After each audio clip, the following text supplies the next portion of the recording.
Баршаңызға сәлем достар. Бүгін сіздерге өте дәмді әрі оңай жасалатын коржиктердің жасалу жолын ұсынамын. Балалық шақтың естен кетпес дәмі алғашқы рет жасағаннан сәтті шығады. Видеоны соңына дейін қарап, каналыма тіркеліп, лайк басуды ұмытпаңыздар.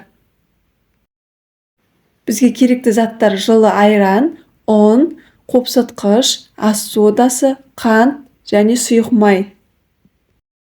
Ең алдымен ыдысқа айранды құямыз. Ас содасын саламыз. Жақсылап араластырамыз. Қазір бізде көпіршіктер пайда болады. Келесі кезекте қантты саламыз. Сұйық майды құямыз. Жақсылап араластырамыз.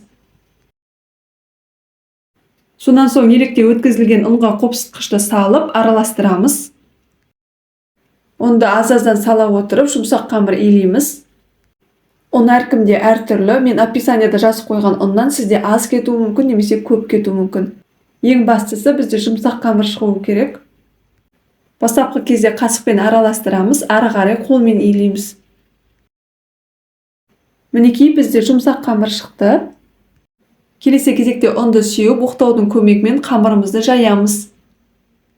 Қамырды қатты жұқада немесе қатты қалыңда етпейміз, орташа етіп жаямыз. Ендігі кезекте коржиктардың формасын жасаймыз. Қамырды кез келген формамен кесе берсеңіздер болады. Мен сіздерге 3 түрлі формамен кесіп көрсетемін.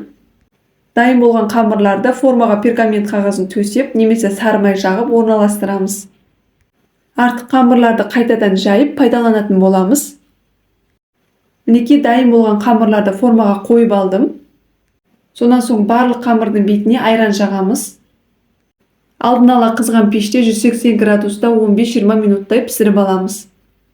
Мінекей достар, өте дәмді әрі жұмсақ болып шығатын коржиктарымыз дайын. Алғашқы рет жасағаннан мінсіз болып шығады. Менің отбасыма өте қатты ұнады, сіздерге де ұнайтынына сенімдімін.